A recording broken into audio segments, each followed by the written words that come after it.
What's up, everyone? Welcome into the Challenge After Show, episode 4, Duplicity. We got a lot to talk about tonight. I'm joined with Jenna and Pam. We are post-Christmas. We've got the withdrawals, but we are here and excited to talk about the challenge. Ladies, how are you? Good. I'm great. Happy to be here. I'm excited to talk about this episode. I'm sure the comments are going to be crazy and everybody is feeling some type of way after watching this episode. Fessy's kind of an asshole, but I know we're going to get into it, but there's just a little teaser for you. Great. Overall thoughts for you, Pam? My overall thought is, Devin, you're not Wes, okay? You're not actually Wes, just because you're both smart, okay? Devin, you're not Wes. Fair enough, but he was talking a lot of smack tonight and he kept winning. So, and I think he made a really good decision at the end. So overall, he's doing great. Of course he made a really good decision at the end. He made the decision for, we'll save it, but what other decision could he possibly have made? Well, if Tori wanted to go down there to get her skull, but there was no chance in hell he was letting Tori go down in case it was him.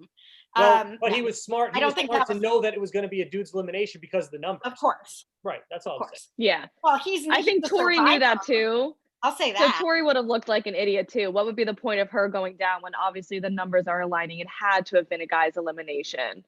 Yeah. Exactly. So she would have just looked. I mean, you would have then gotten your partner out. I guess I'm an idiot then too, because I secretly thought they'd be like, "That's what you think." I was hoping there might be a spin zone. I was hoping there was going to be like a twist to it and that'd be at least a double elimination, but it just wouldn't be feasible with how many girls have gone home already. We'll save it. We're a limb talking, but let's get there because but since the numbers were so off, like how would they have to partner people up with people? But anyway, ladies, first thing I want to talk about tonight is the whole Tori and Fessy thing, because a lot of stuff went out on social media this week when they talked about the episode. Tori was talking about how it was fabricated in the edit. But then Jordan put out a picture and just was like, hey, man, I'm doing all right. I'm doing okay. Making it sound like maybe she did cheat. Maybe she didn't. Fill me in because I haven't been privy, please. Oh, I mean, there was just a thing that came out where Tori was like, I did not cheat on Jordan. This edit is wrong in the episode this week. Fessy and I did not hook up until my engagement was over with Jordan. Right. But they didn't show her doing anything shady, though, in this episode. Well, not yet. But I mean, they definitely show a vibe between them when clearly Tori is still engaged to Jordan. Yeah. That's all.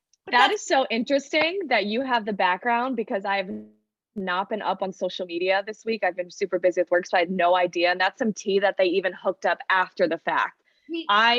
So I didn't know any of this. So I was completely ignorant watching this episode to all of this outside tea. But watching it, I almost felt kind of annoyed on Tori's behalf, because I'm like, wow, they're really fabricating this. And she's obviously just close with Fessy, and everyone's making like, oh, Tori's engaged. Look at how she's flirting with Fessy. Look at how close they're getting. I'm like, there's nothing here. It's a reach. They're friends, move on. But that's interesting because they did end up hooking up. So maybe there was a little bit of flirtation and sexual tension there, and that was brewing.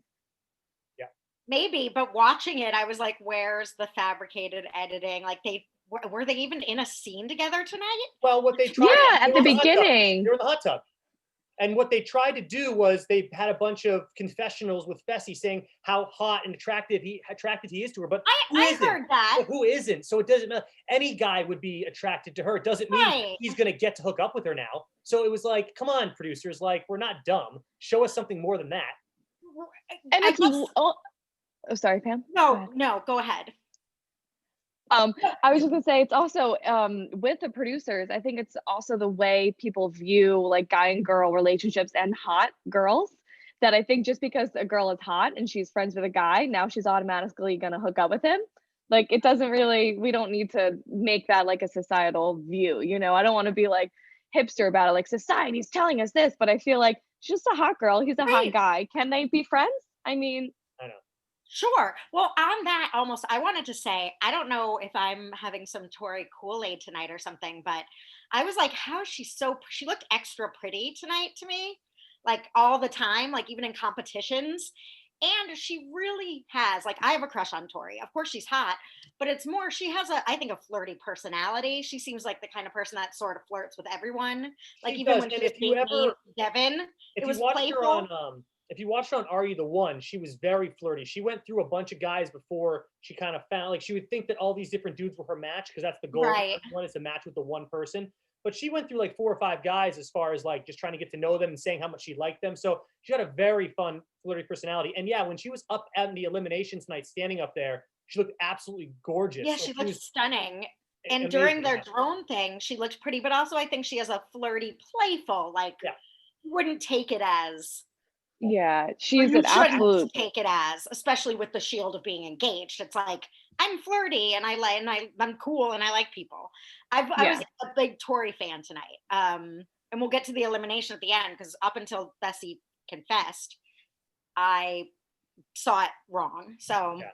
Let's get into Just this. one more thing while we're on the Okay. subject, just because you brought up Are You the One, and now all of a sudden I started watching it because it's Netflix and we're in whatever Corona times, so you can binge watch stuff. I haven't seen her season, but No. Are You the One? Everyone goes through these Everyone. chemistry phases with like the entire cast. So the Yeah. fact that she connected with 5 to 6 guys, every single person on the show does that with everybody. It's just like a slop Some fest. match though from the beginning, and they try to stay together until they realize they're not a match. But that's the whole thing. And they only have the first 2 seasons up so far. And her season was maybe the 3rd or 4th, but I don't think hers is up there. So yeah, it's just a little bit on the defense for Corey or for Tori in that situation, is that it happens to everybody on that show. Right.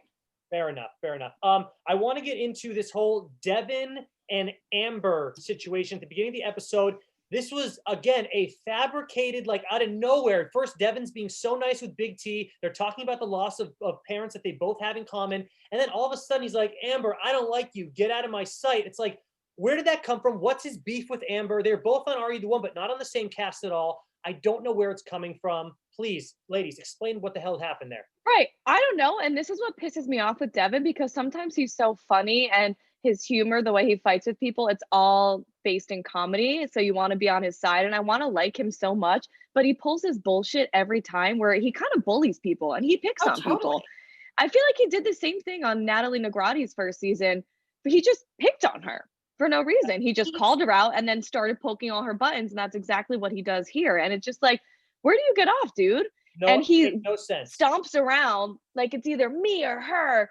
And then the next day it pissed me off because in his confessional, he's saying, I know what Amber's up to. She's going to manipulate the whole house against me. It's like, dude, you were just being a dick. Like, you were just being an asshole. Can we just chalk it up to that? When was she a snake? I mean, if it's something that the producers didn't show us, that's one thing. But like, she's gotten no airtime. She's a rookie this season. How could she even be a snake? She has no one.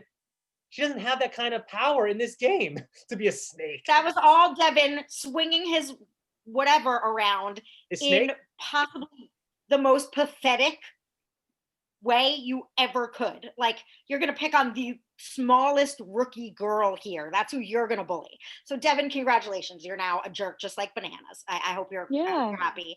And picking on her in a way that was bullying. It's like, everyone for no reason. And again, we know it wasn't editing because Big T was like, I was like crying after a confessional. And then Devin turns on Amber and tells her to get out because he doesn't want to see her. And it was really weird bullying. It reminded me, like, not even of high school bullying, but like sibling bullying. Like, all right, get out now. I hate you. It's like, what? Like, okay. And like the younger sibling just would have to. But it's like, wait, what? Are you serious? Like, where was the argument? There was no water to that argument. He's not a snake. He doesn't think she's a snake. He that was like fabricated. And that's when I was like, ew.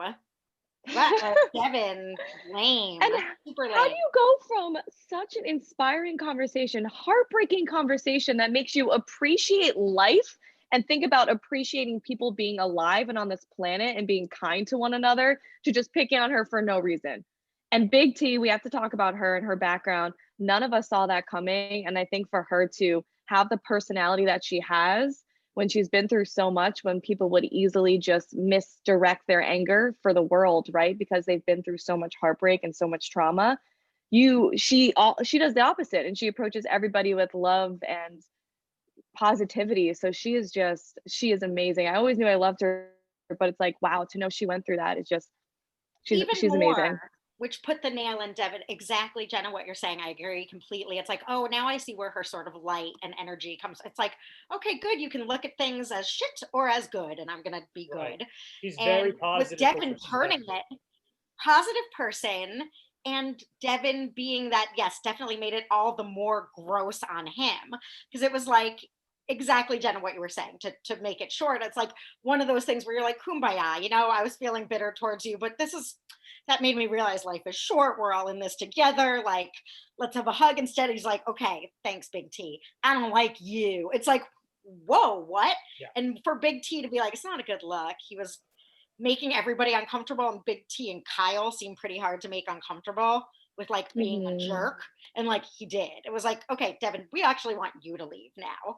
Yeah, it's very true. Yeah. So the challenge of the evening is drone control, and we find out right at the beginning that Liv is not going to be able to participate because she hurt herself in the that tractor trailer challenge where she fell off onto the net. So she's out. Michi's a rogue agent now. And ladies, here's my hot take of the night. This drone challenge may have been the worst challenge I've seen ever on the challenge ever. I was bored out of my mind. And I don't even think it would be fun to do because literally you're flying blind. If I can use a drone and get to look where I'm going, that's cool. I don't even know what the F I'm doing with this thing. I was out on this challenge. Please give me your thoughts. Well, the fact that literally no one could do it means that it was a bunko challenge. But B, I personally, it wasn't that boring because they just whipped through it, and I like TJ making fun of everyone, so that was kind of fun. But the challenge itself, I have no hand-eye coordination. So to take your eye away from your hand-eye coordination, it seemed hard and stupid at the same time. Yeah. And then the decode, like, I don't even understand that at all. Devin just plugged 4 numbers in. That was BS, right, Pam? I don't even know how he solved. They didn't even explain how Devin was able to solve it. Right, it was like numbers. Oh, I get it. 4216. Right. It's like, well, we don't get it. Right. The answer was. I watched the show with 4 people, and we all were like, yeah. Pam, what's bunko? Is that a word? Bunko, I like that. Like bonkers? Like a bush league version of bunko. Nice. I like it. Bunko. But also, I think we were getting into it for the finale. I think Devin's wad has been blowed in these last 2 episodes in things he's good at. Like, I think there's a small window of things, and it's like, well, he keeps winning. It's like, yeah, it ain't gonna happen anymore. Like, it's luck with Devin. I'm sorry. Devin's not good at 4 out of the 5 things. He's had 2 puzzles in a row, and he's gotten to fly his flag real high, but it's like, it's not going to continue, Devin. So simmer down, Tiger. Again, Wes is a champion. So when Wes gets feisty, A, he's funnier, and B, he's a champion. So it's like, he's got a little money where his mouth is. Devin, it's just like, you're not Wes. You're not Wes. You're kind of smart. You've been lucky. Shh. Yeah, it was kind of interesting how everybody messed up this challenge, hands down. And they were the one team who not only did it, I love how TJ at the end said, oh, this is the team that did it in the quickest time. They were the only team to do it. Right. So the fact that everybody else botched it entirely, and not only did Tori and Devin complete it, but they completed it very well, with like no flaws, was just really interesting that they were like the one shining star. And thank God, right? Because this challenge was already boring and lame enough. Yeah. That they were the one team to do it. I was like, oh, it's actually like kind of okay when somebody executes it properly. But they were the only ones. But thank God, because they added some of the entertainment value to it. Yeah. I don't think that ride that the drone had to take to the code was very far, because I looked and it looked like it was just around the corner a little bit. So I think for a while, I know it was dark in there. Great atmosphere, by the way. I'd like to be in that cave. That would be cool. But I think that they could see it for a little while. The driver, even though he's blind, he or she is blind, I think he could see it going for a little while. So I don't know. Do you think that they had to integrate drones into one of the challenges this season? So this is what they picked. Do you think that maybe they had to deal with drone? I was like, why are they even using drones? Yeah, okay. If they use the drone outside, put like something that they had to drop underneath it, bring it all up as high as you can, then drop it into a target or something. That would be cool, I guess. Make it explode. Conspiracy theory. Maybe they had it planned where, like, if I have the drone, find your partner, and they tell you the code, and if something like that, and it rained or something. I don't know, because it was most bunko. It's like, we're gonna go in a cave that we've neon lit, and you're gonna fly a drone sort of straight with a bend, which no one can do, and then didn't get that far because no one got there. Like like who knows? Yeah, and it was funny too because so everybody that could see and sorry, go ahead, Dan. We can pass this challenge. I was just gonna say I've been watching I watched them on Netflix, the two seasons they have on the Duel, and what was the other one they have on there? Whatever. I think they have a gauntlet. Maybe. I watched both of them, and those daily challenges back in the day are so different than the ones they do today. But I was like, they need to bring some of the old school ones back. Like they had one where they had to like memorize a room and then re-put it together on each side. It was kind of like a memory game. It was something different. They never do stuff like that anymore. Right. No, I don't know. I just hate it. Yeah, I rewatched the Duel as well, and I completely agree. I feel like the challenges then were so simple, but so good in that simplicity. You know what I mean? Like it was literally just two people trying to knock each other off of a platform over water. There didn't need to be drones. There didn't need to be like all of these crazy technological devices or flames or smoke or whatever. It was just people kicking the shit out of each other, and it was awesome. It was simple. And I don't want to sound like the person that's like back in my day, but honestly, if you have good competitors and they have fun personalities, that's all you need. And it was almost a little bit better that way. Mm-hmm. Yep. Agreed. All right. So what happens next? Who wins that? Tori and Devin take the cake on that one. Devin's got more bragging rights now. I know, ladies, I think Devin did a lot of shady stuff and crappy stuff and mean stuff tonight.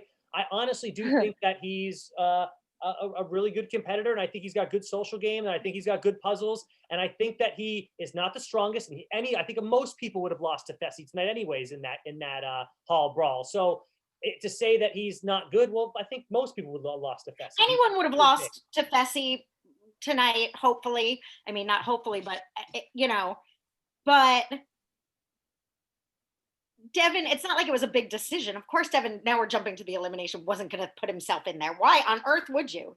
Were you just talking about that? Like, look, there was a big party scene, which I could have cared less about. We have to talk about that. Because it looked like they just took a cafeteria and turned it into, like they weren't out. Well, that was like, really be out. Hey guys, dress up. Oh, totally. So they tried, and it was funny because they tried to give it like, are there other people there? Like a sort of a vibe, like they were out, and they didn't mention, like on Are You the One, they're like house party, like they don't have budget to go out, they're just sort of partying in the house. But this, they made it like club, challenge. I love it though. It's like the walk from the house to the snow globe is fun. I thought that so Fessy knows that he can't get with Tori because she's engaged, so he's like, I'll just go after this chick named Gabby because she's good looking, and I'll try to spit game at her. And then people are all calling out Fessy, saying he doesn't have any game and stuff. But I mean, it was terrible. Do you think he has game, Dan? I'm concerned for you. Game, but like, how has he proven to us yes or no? Though, from what we've seen, I don't know the guy from a hole in the wall. I have a good analogy for you. Good analogy that's going to explain it. Thank you so much. Fessy, his opposite sex game is not unlike his challenge game, where in that he's able to rely on being such this specimen that it winds up a lot in his favor, but he's got no game. Like he played very badly tonight, which we'll discuss. You mean game is with a girl or game is in the game? I mean both. That's my analogy. Both. Like as you can see him as a bad challenge player game, I think that's the same thing. He relies on but look at this, don't you sort of want it? I'm glad which probably works enough. I'm really glad you said that because I'm going to throw this at you now. You say he has no game with girls. He's with Tori now. And you say he has no game in the challenge, but he just got a gold skull. Because he's very hot and strong and talented and big. So often that'll just be enough. So, he's like the anti. So mostly that's enough. Sometimes that's enough. And he's counting on that being enough. But that's my point, though. He's got the gold skull now. And in theory, he's teamed up with Devin, which I think is a good teammate. He's got Casey on his side. They've got Tori as well. Those four, and they already have gold skulls. They'll try to protect each other to not have to go back in again. I like that. Imagine if he also had game. Imagine if he also could adapt to, yes, he would never lose. We all have our flaws, Pam. We talked about this before in our pre-show. We all have flaws. That's his flaw. He's not good at reading a room with people, with sizing up what's a good move. And the same thing. And I watched him on Big Brother, and I wanted to like him. I wanted to like him on this season because he was like on the nice guy side of Big Brother. Yeah. And now I'm like, oh, you just made a bad decision. You weren't a nice guy. You just like fell in with the wrong side of the house. Yeah, Pam, I completely agree with what you said about reading the room. I understand if you need to get your gold skull, but this is way too early to be a dick and pull a complete asshole move and go against your best friend when you were just too scared to go episode 1. You knew that elimination was going to be physical against Joseph, and if you didn't, then you have no game sense and you are dumb and you chose not to go in, and now you're being a dick to your friend, picking on him. You're 60 pounds bigger than him, also gouging his eyeball out, ripping his mask, playing dirty, like TJ had to scold him. Completely like, dirty. It is embarrassing. Okay, maybe he wasn't gouging his eyeballs out. That was a little bit aggressive of me, but that's what it felt like I was watching. When you saw them, I didn't realize how massive Fessy was. So much bigger than Nelson. All. Right? He's so much taller. Girls, we've met Nelson. Nelson's come into studio with us when we were back at AfterBuzz, and if you look at, there's a picture on my Instagram. I'm towering over him, and I'm only 6 feet tall. Oh. He's short. He's like 5'10", 5'9". He's not very tall. There's no reason it should have been that close. Put it that way. Like, for all intents and purposes, I was rooting for Fessy Nelson should not have had to work that hard to beat Nelson. So I do think there's a reason it should have been that close, though, because Nelson kicks ass and he's awesome. And it also proves that Fessy is not as good as his height and his size makes everybody think that he is. Nelson performed amazing. Nelson was amazing by a hair. On the first one. He outplayed him. He outsmarted him. Yeah, on the first one. No, the second one, he was done. The poor guy, Nelson, by the second one, was gassed. And, Fessy had his way on the second one with him, unfortunately. I don't mean shade at Nelson. I mean the other way. Like, Fessy, that should have been yours, like a hand flick. That's like, to me, the Josh and armor and a tug of war with Jordan. It's like, that's yours to lose. The fact that Fessy had to work that hard, it's like, again, relying on what you got, but imagine if you actually used it right. Right, yeah.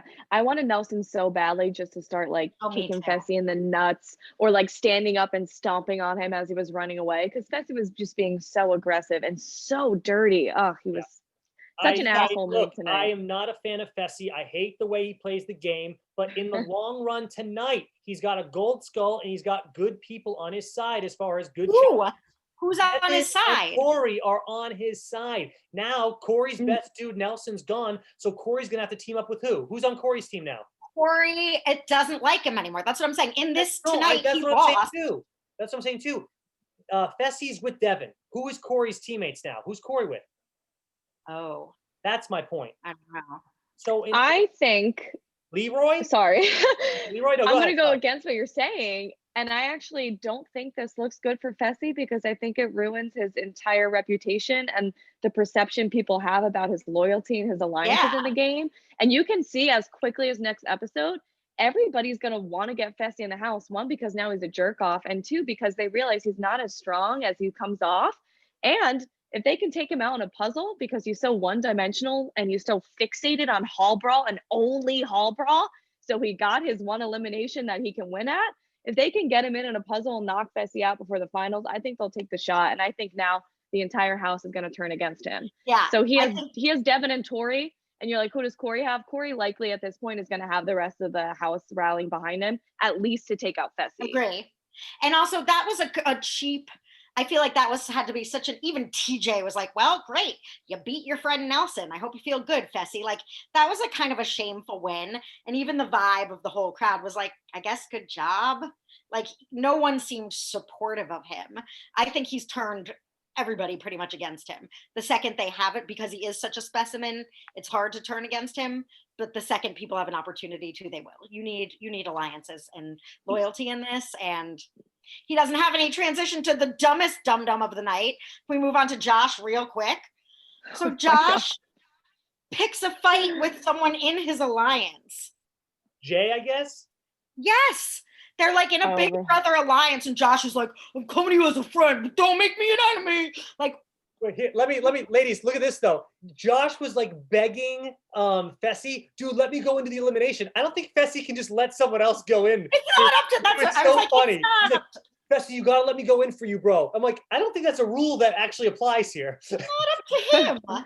Also, yeah, do you think he was just blowing smoke at that point because he knew it obviously wasn't his elimination? So he's like, no, pick me. I really wanted to. I promise I wanted to. I think they already picked Fessy, dude, but okay.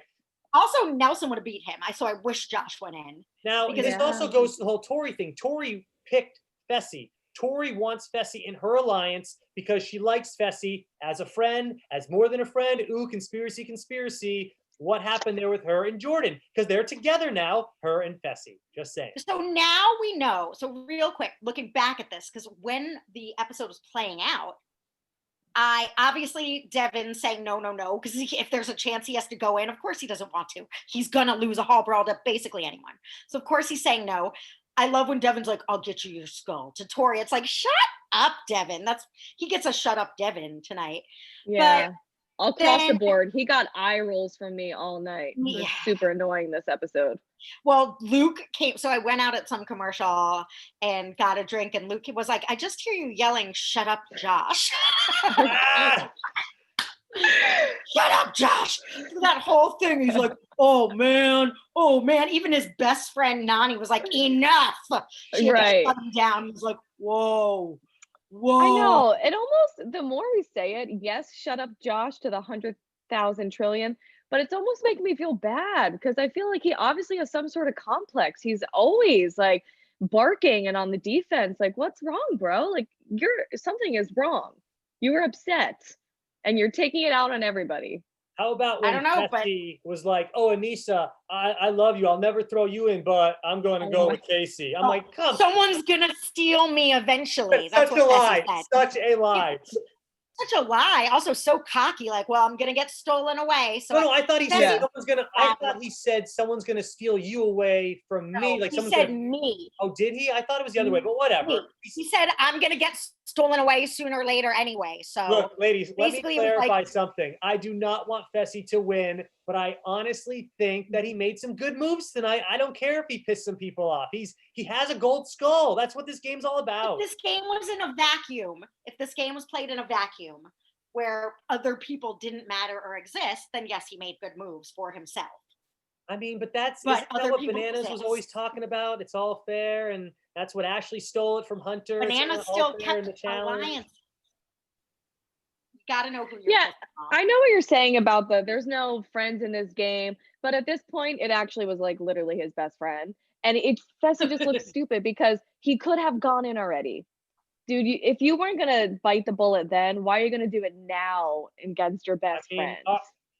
That's why he looks like an asshole. There was a theory out there that the stick wasn't actually in the middle of the ring yet, so he didn't know what it was, but that's BS, Fessy. It's a massive circle with a rope. It's obviously something very physical. He had talked about this on a not a podcast, but an after show, whatever. He's like, well, I didn't know exactly what it was. There was no stick yet in the middle. He put that in later. But come on, dude. You should have known. You should have known already. None of this should have happened, but whatever. I also think picking Casey was dumb. It's not that dropping Anissa was necessarily dumb. We all saw that he was going to do that. That's no surprise. But I think picking somebody that he's already friends with, already aligned with, you didn't need to do that, right? I feel like Casey already had his back in the game, so you don't have to. He wanted Tori, but he couldn't. That's the only person he could not pick. I think he wants Tori. Yeah. But he probably should have picked somebody who he didn't have an alliance with. Very true, because I think that way he could be. You're exactly right. Why make that smaller, Jenny? You nailed it. Yeah, you're right. Yes. Yeah, exactly. But so I thought when the way it played out until the elimination was complete, that Tori's logic was